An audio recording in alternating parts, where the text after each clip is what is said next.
aquela situação, o próprio comandante, ele percebe que se ele não interferisse ali, né, poderia acontecer o pior. Então o comandante manda que Paulo seja retirado. Paulo é novamente levado para a fortaleza ali em Jerusalém.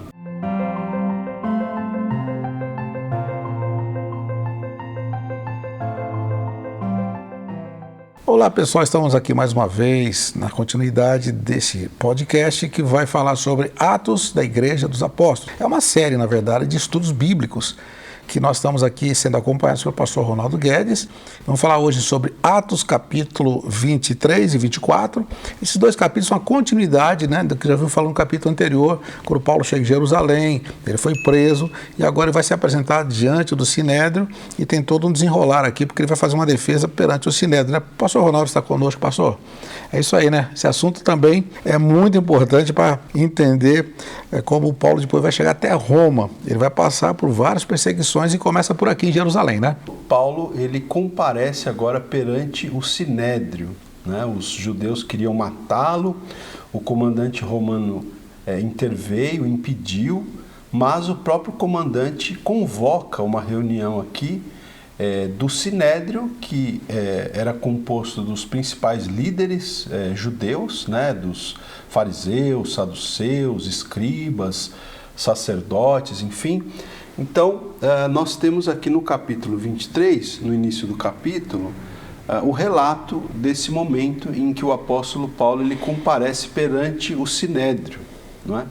E então ele aqui faz a sua defesa também perante o Sinédrio. Eu vou ler aqui o verso 1, diz o seguinte, capítulo 23, verso 1. Fitando Paulo os olhos no Sinédrio, disse: varões irmãos, tenho andado diante de Deus com toda boa consciência até o dia de hoje. Então, pastor, eu quero destacar aqui, né, o seguinte. Primeiro que o texto fala que Paulo, fitando Paulo os olhos no Sinédrio, né? Então, interessante aqui, dá a entender que ele não se intimidou, né? Ele tinha convicção do que ele cria, da posição dele, da fé que ele tinha em Jesus, e ele olha nos olhos ali daquelas pessoas, e a primeira intervenção dele é justamente essa. Ele diz: tenho andado diante de Deus com toda boa consciência até o dia de hoje. Então, o apóstolo Paulo era uma pessoa de consciência limpa. Eu penso que aqui nós podemos ter aqui uma aplicação para nós, né, pastor? Que nós também devemos estar cuidando, né, para que possamos ter uma consciência boa, uma consciência limpa. Aliás, o apóstolo Paulo, escrevendo a Timóteo, ele fala isso. Ele até recomenda a Timóteo que Timóteo deveria cuidar, né, para sempre ter uma boa consciência, uma consciência limpa. E o apóstolo Paulo, ele começa falando isso aqui. No entanto, o texto vai dizer que o sumo sacerdote, que se chamava Ananias naqueles dias, o sumo sacerdote teve aqui, né, pastor, uma reação diante dessa fala inicial do apóstolo Paulo.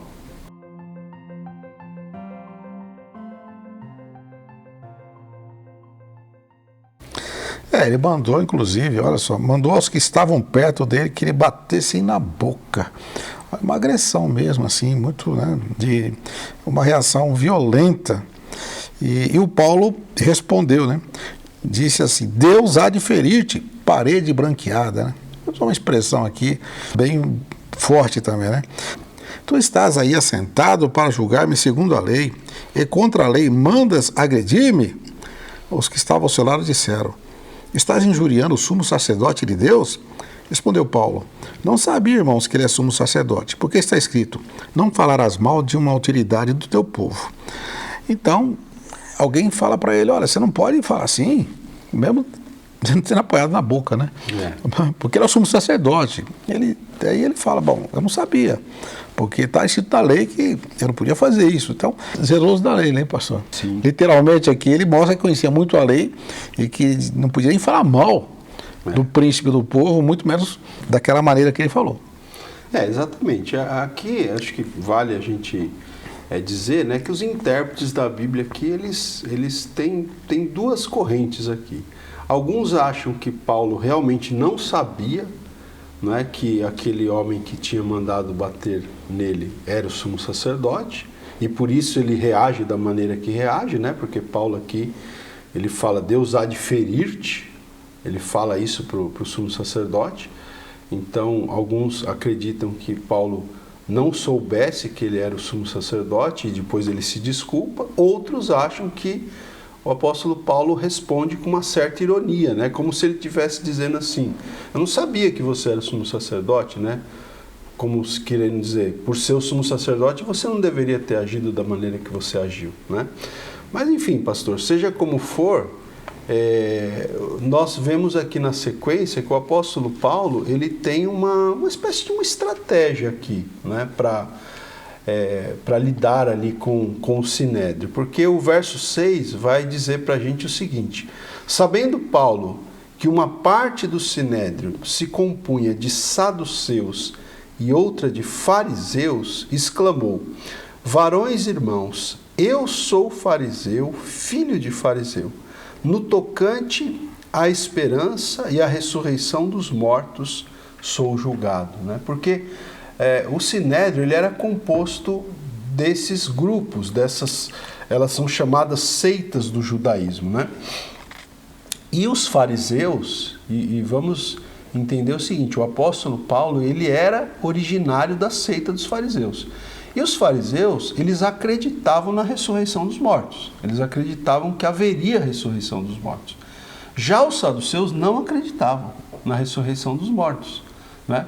E o apóstolo Paulo, como ele está querendo dizer o que aqui? Que ele estava sendo julgado porque ele acreditava na ressurreição dos mortos, de um morto especificamente, que era o Senhor Jesus, que ressuscitou dentre os mortos, né? Então ele joga, vamos dizer assim, essa questão, né, esse assunto ali, até para causar mesmo ali, né, uma situação ali. Foi bem intencional, né, pastor? Ele intencionalmente provocou uma divisão entre eles. Essa foi a estratégia dele. Exatamente, ele provoca ali, né, porque ele sabia que o ambiente ali era totalmente contra ele, né?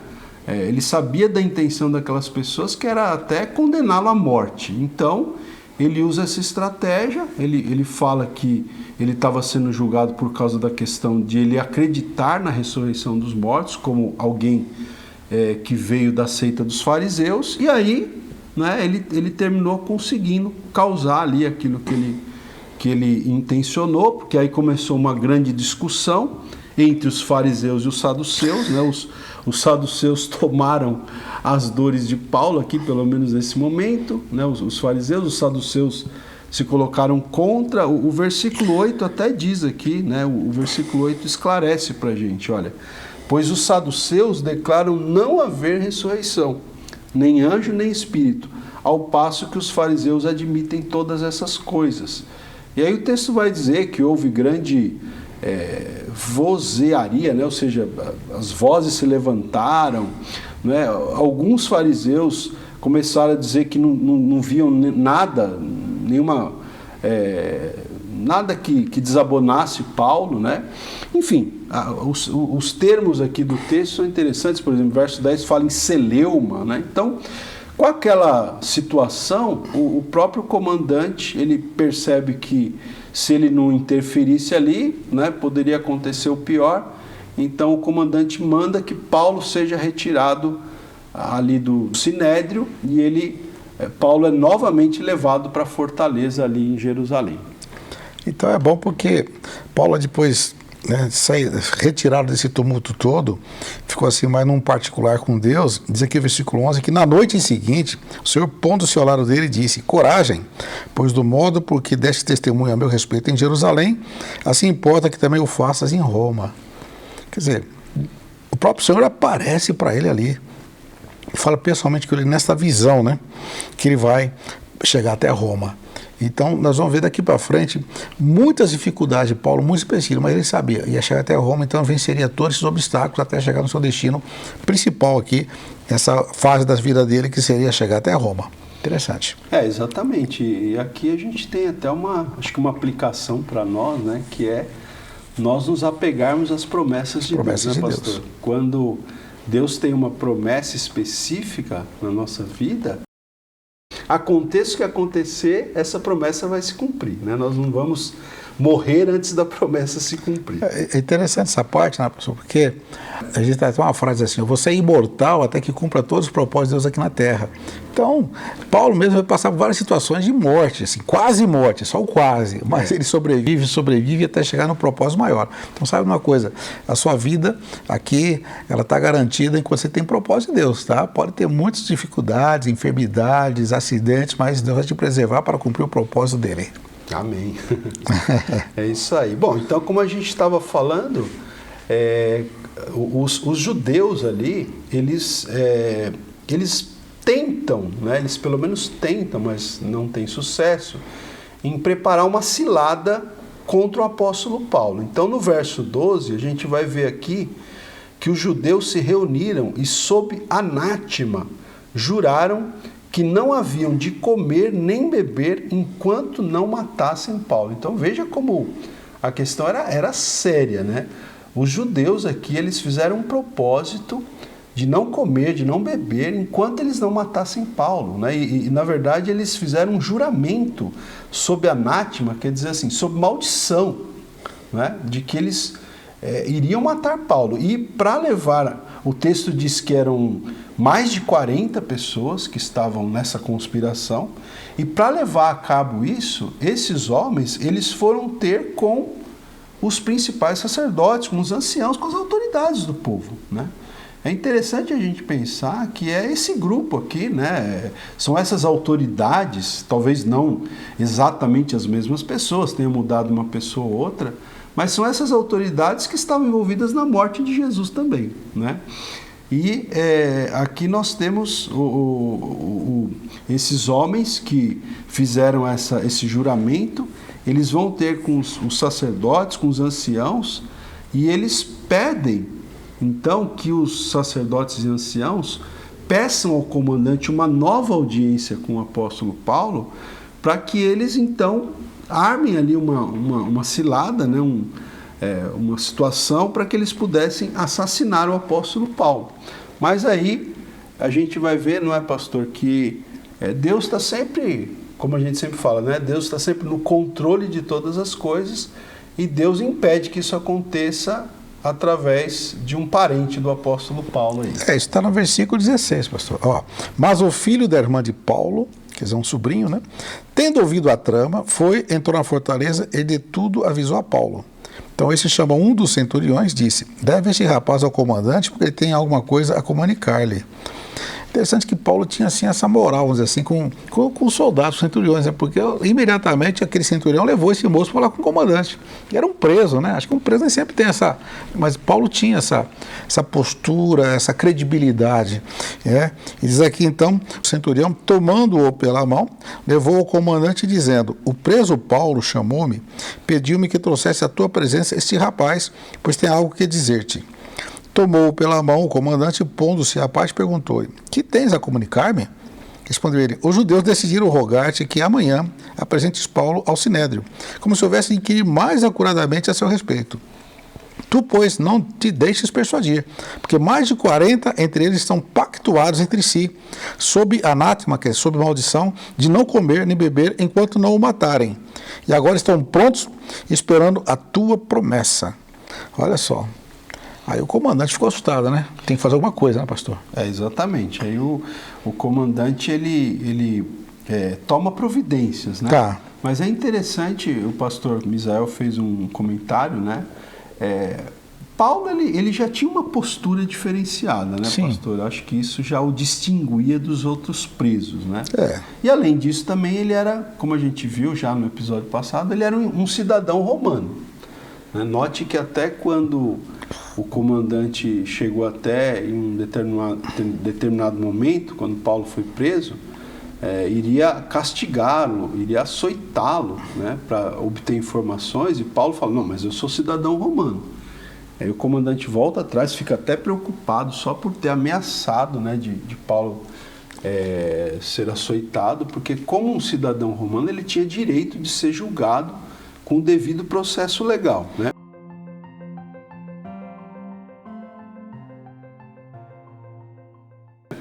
Bom, mas aqui o comandante, sabendo então dessa trama, né, ele destaca ali vários soldados, né, o texto diz aqui que eram 200 soldados, né, sendo 70 de cavalaria e 200 lanceiros. Ele destaca esse contingente de soldados para levarem Paulo até a cidade de Cesareia, né? A cidade de Cesareia ficava relativamente próximo de Jerusalém, mas era uma cidade portuária, né? Até hoje, né? Essa cidade é uma cidade portuária. E ele então vai mandar o apóstolo Paulo para o governador Félix, que estava em Cesareia. E aí o comandante ele faz até uma carta, né? Do versículo 26 ao 30 aqui.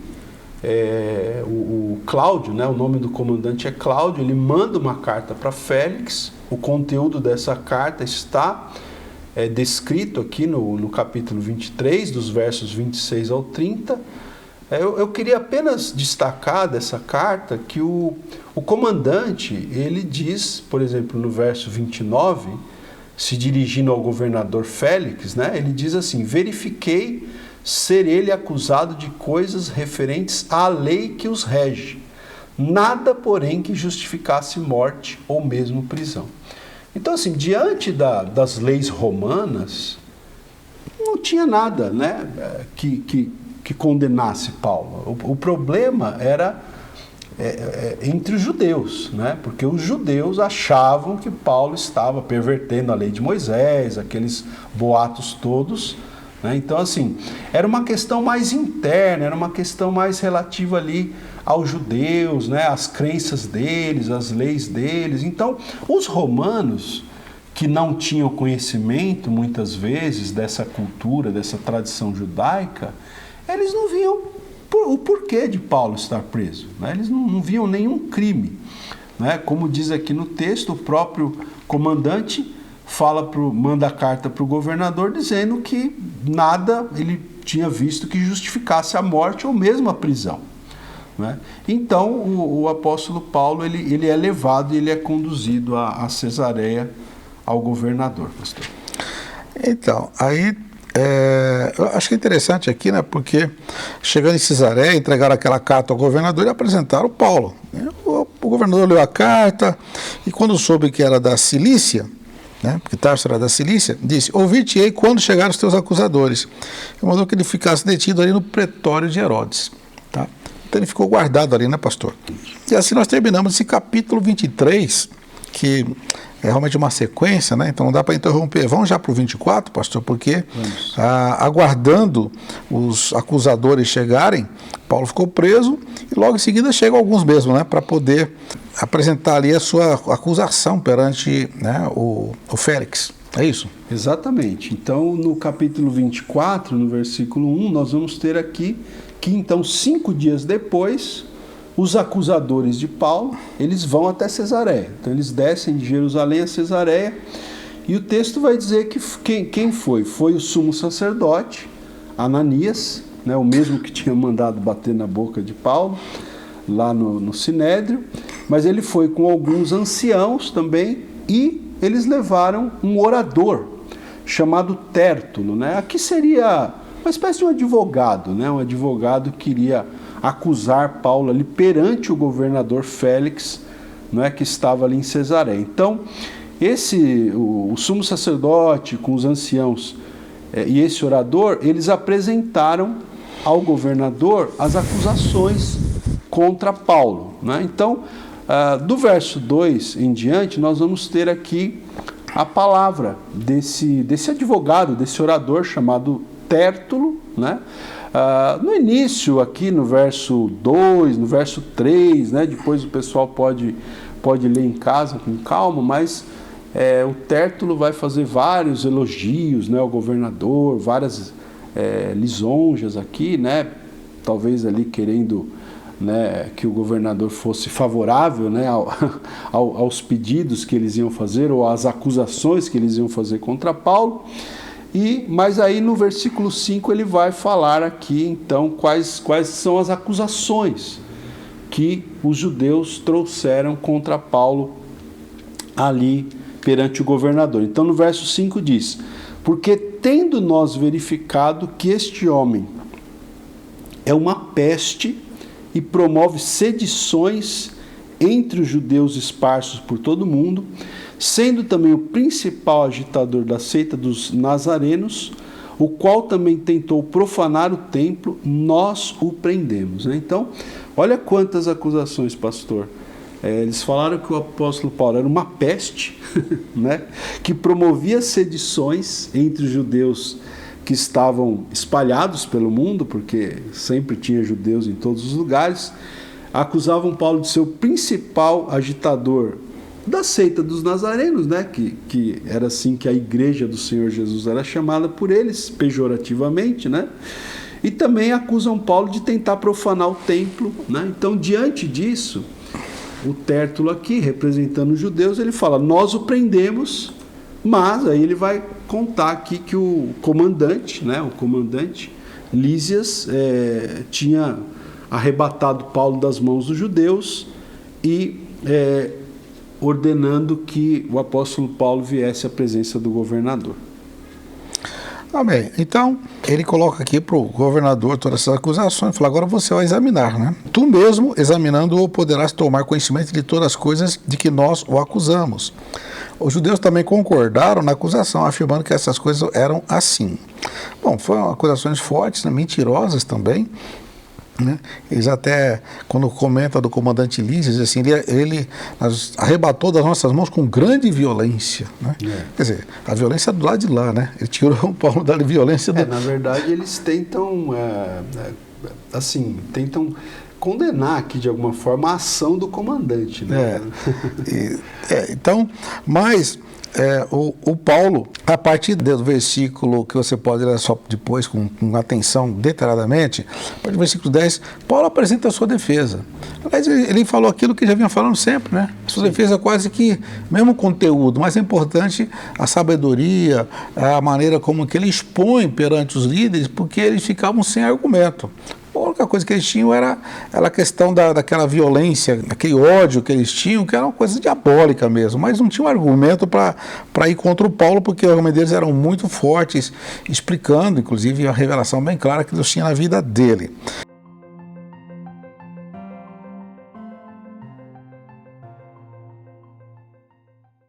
Aí Paulo então começa a falar, né? Ele fala assim: sinto-me à vontade para me defender. Isso dizendo ao governador, né? Olha, sinto a vontade de defender, visto poderes verificar que não há mais de 12 dias desde que subi a Jerusalém para adorar. Versículo 12. E que não me acharam no templo discutindo com alguém, nem tampouco amotinando o povo, fosse nas sinagogas ou na cidade. Nem pode te provar as acusações que agora fazem contra mim. Paulo tinha consciência limpa e, cara, esses acusados, eles não podem provar nada disso. Interessante, né? Como Paulo, ele tinha sua própria defesa assim, muito clara, não se perdia nos argumentos, né, pastor? Apesar de toda aquela tensão, né? Sim. Isso aqui é bem interessante que o senhor falou, né? Porque, primeiramente, que a gente vê que o apóstolo Paulo, ele fazia a própria defesa, né? Sim. Ele não tinha um advogado, né? Para fazer a defesa dele. Ele mesmo fazia.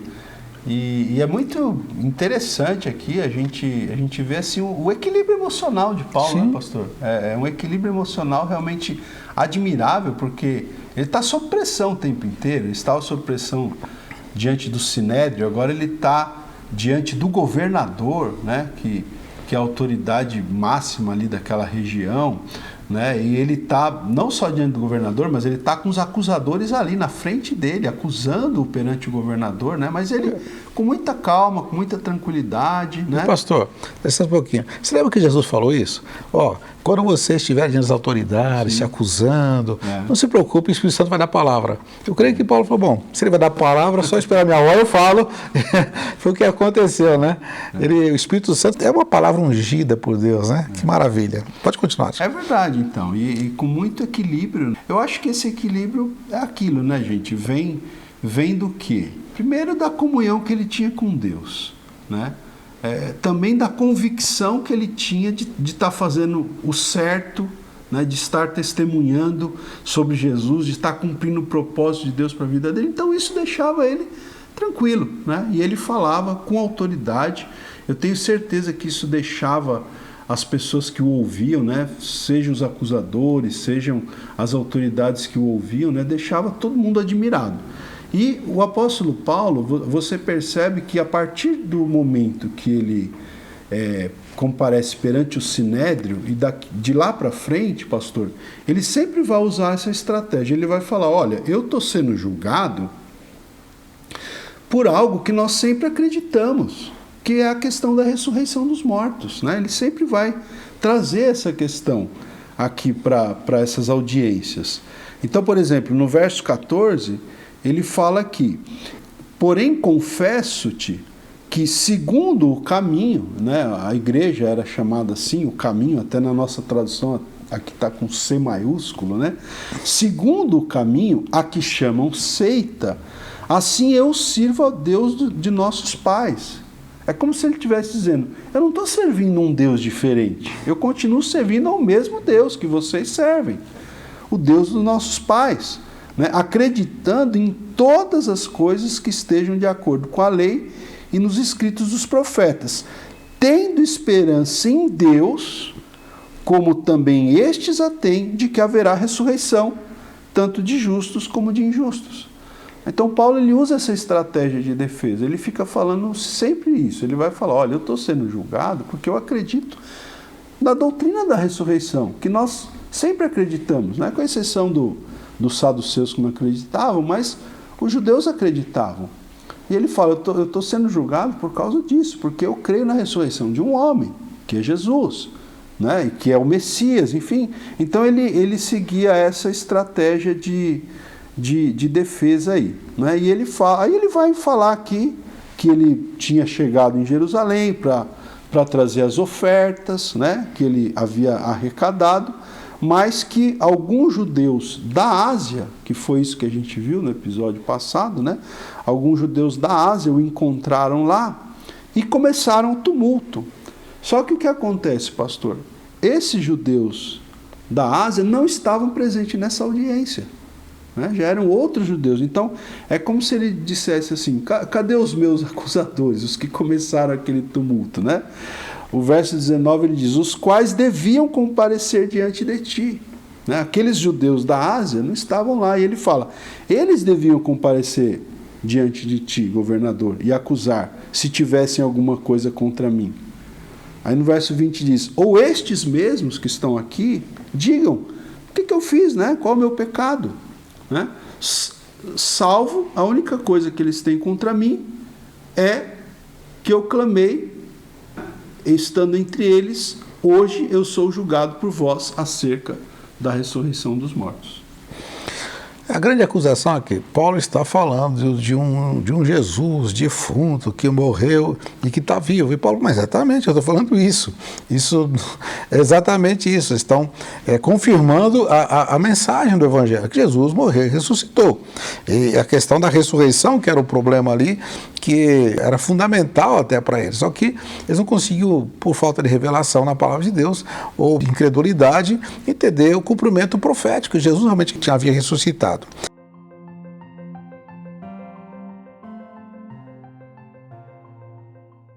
Mas na sequência, pastor, do versículo 22 em diante, o Félix, né, que o governador, foi conhecer um pouquinho mais a respeito do caminho, né, que era os chamados cristãos, era o povo do caminho. E ele falou, quando o comandante Lísias vier, eu vou examinar melhor o caso.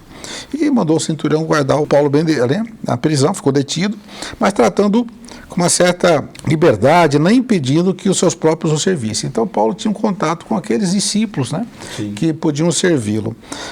Passado alguns dias, esse Félix, o governador, com a sua esposa Drusila, que era judia, mandou chamar Paulo para ouvi-lo a respeito da fé em Cristo Jesus.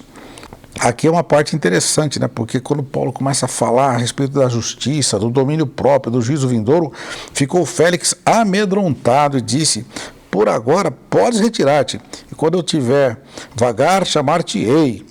E ao mesmo tempo esperando que o Paulo lhe desse dinheiro, pelo que chamava mais frequentemente para conversar com ele. Mas quando o Paulo começa a falar realmente algumas verdades importantes, ele ficou com medo, né? É verdade. E aqui é interessante até porque o texto bíblico ele vai falar até a respeito do que Paulo falou, né? Também vale aqui destacar que a esposa do governador Félix, o texto diz que ela era judia.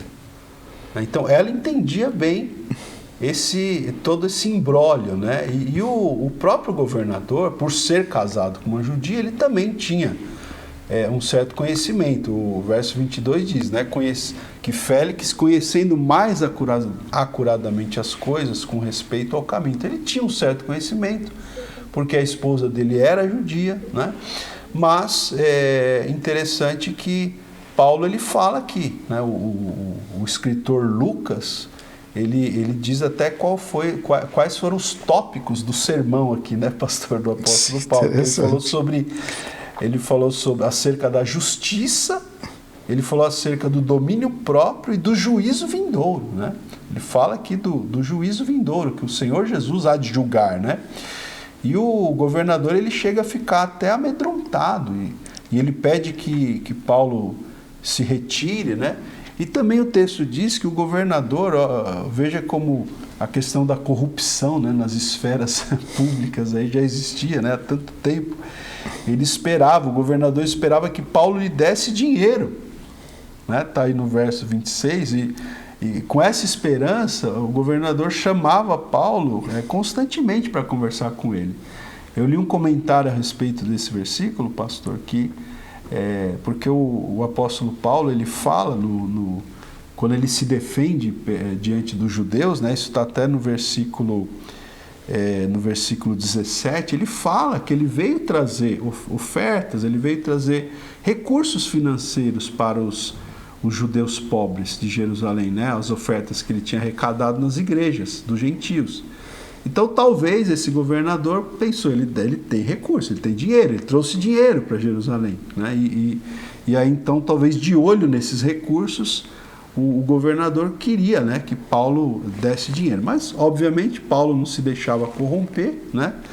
E ele, então, não deu nada para o governador. Mas aí, o verso 27, pastor, assim, na narrativa bíblica, né, é tudo muito rápido, mas a gente tem que parar para pensar, porque o versículo 27 vai dizer que 2 anos mais tarde, esse governador Félix, ele é substituído por outro governador, chamado Festo, né, Pórcio Festo, né? Então, ou seja, a gente vai ver que Paulo vai ficar, né, 2 anos, depois de ter sido preso em Jerusalém. Ele foi rapidamente levado para Cesareia e ele vai ficar 2 anos, ao longo de 2 anos, preso ali em Cesareia, até que vai mudar, né, o governador, e aí o caso vai ser reaberto, né? O texto encerra dizendo que talvez ele poderia ter soltado Paulo ali, né, por falta de falta de provas, né?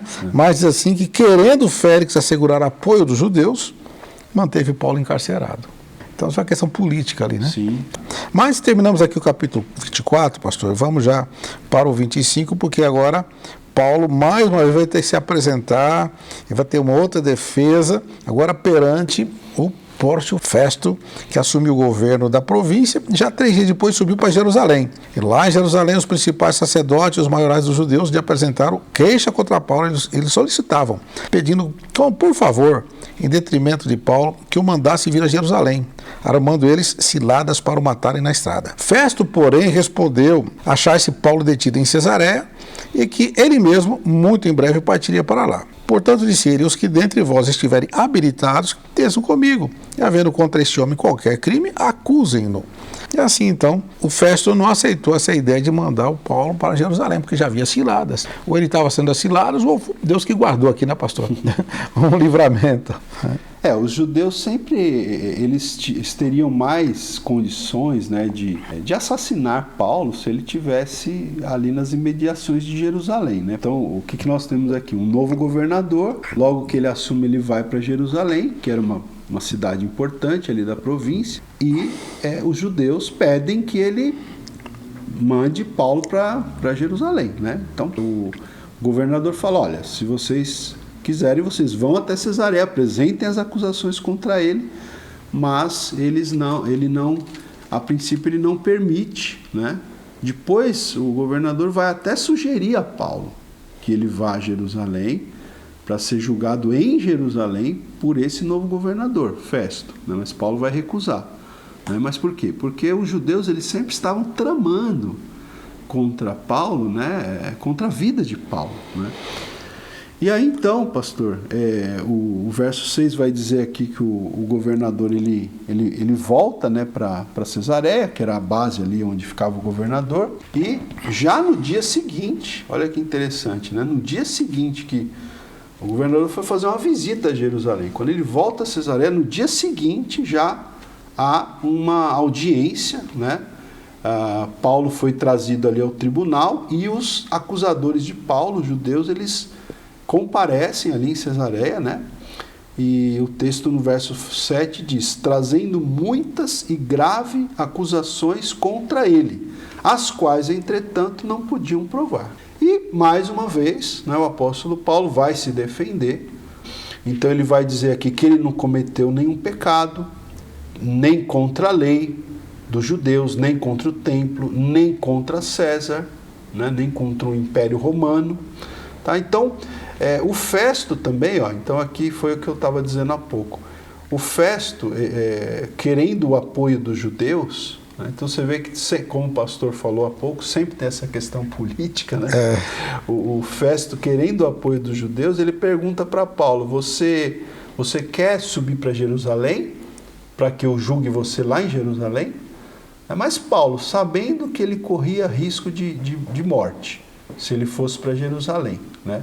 E também desejoso de ir a Roma, né? E tendo a promessa de Deus de que ele ia para Roma, e como cidadão romano, Paulo, qual que é a resposta de Paulo para o governador? Né? Quando o governador fala: você quer ir para Jerusalém para ser julgado por mim? Ele diz no verso 10: estou perante o tribunal de César, onde convém seja eu julgado.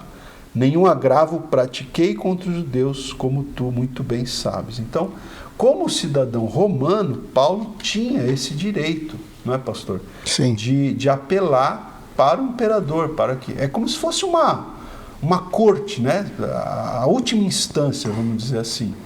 E ele apela para o imperador para ir a Roma para ser julgado pelo imperador romano, por César. Então, Festo, tendo falado com o conselho, respondeu o quê? Para César apelaste, para César irás. Então, a partir daí, então, já não tem mais alternativa de voltar para Jerusalém. Ele vai para Roma, porque ele apelou para o César, e era um direito dele, né, como você disse, e o governador tinha que atendê-lo.